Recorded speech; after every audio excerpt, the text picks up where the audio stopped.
ఆదిలాబాద్ బల్దియా కార్యాలయ సమావేశ మందిరంలో చైర్మన్ జోకు ప్రేమేందర్ అధ్యక్షతన శనివారం బడ్జెట్ సమావేశం నిర్వహించారు.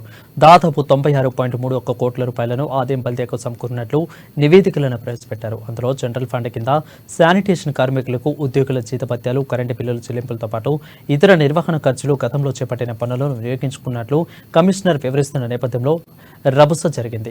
జనరల్ ఫండ్ నిధులను అభివృద్ధి పనులకు సైతం కేటాయించాలని municipal vice chairman Zaheer Ramzani ప్రతిపాదించగా అది కుదరదని, కార్మికులు, ఉద్యోగుల జీతభత్యాలు, ఇతర నిర్వహణ ఖర్చులకు వాటికి వెచ్చించాల్సి ఉంటుందని కమిషనర్ ఖమర్ అహ్మద్ తెలిపారు.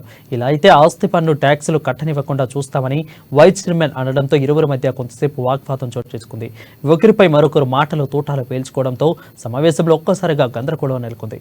బీజేపీకి చెందిన కౌన్సిల్ సభ్యులు కృష్ణ యాదవ్ సైతం ఈ విషయంలో కలుగు చేసుకుని అభివృద్ధి పనులకు ఎందుకు నిధులు ఇవ్వరంటూ ప్రశ్నించడంతో సభలో మరింత దుమారం జరిగింది. చివరకు తోటి కౌన్సిల్ సభ్యులు, అధికారులు చైర్మన్ సర్ది చెప్పి శాంతింపు చేయడంతో గొడవ సద్దుమణికింది. అనంతరం సభ యథావిధిగా సాగింది.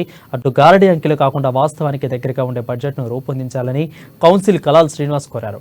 అక్రమ లేఅవుట్లు చర్యలు తీసుకోవడంతో పాటు ఆదాయాన్ని పెంచుకునేలా రీ అసెస్మెంట్ చేయాలని కౌన్సిలర్లు విజయ్ కృష్ణ, నజీర్ సభ దృష్టికి తీసుకొచ్చారు.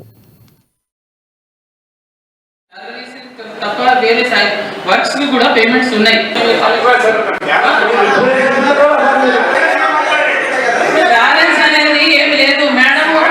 భావించి అయితే నేను దానికి క్షమిస్తాను. తప్పుగా అర్థం చేస్తే నాకు క్షమాపణ చేయాలి. మనకి ఇప్పుడు సాఫ్ట్వేర్ అనేది ఇప్పుడు తర్వాత నెక్స్ట్ ఫైనాన్షియల్ ఇయర్ 1 ఏప్రిల్ తర్వాత అందరికి డిజైన్ చేసాము.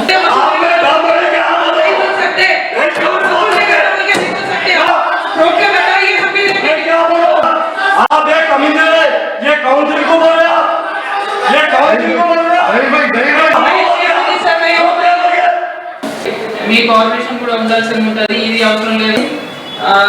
ఈ మోడిఫికేషన్ అసెస్మెంట్స్ ఏదైతే ట్రేడ్స్ ఉన్నాయి కానీ ఆన్లైన్ లో మనకు ఉన్నాయి, అవి ఇప్పుడు సేఫ్ ఉన్నాయా లేదంటే ఏదైనా ఇంక్లూషన్ గా అదే చేస్తాము. लीज लेंस कौन सा मीटिंग में है वो लोग आ रहे, वो लोग आ रहे नहीं आ रहे, वो लोग मीटिंग हो गई, आ रहे फोन कर रहे हैं.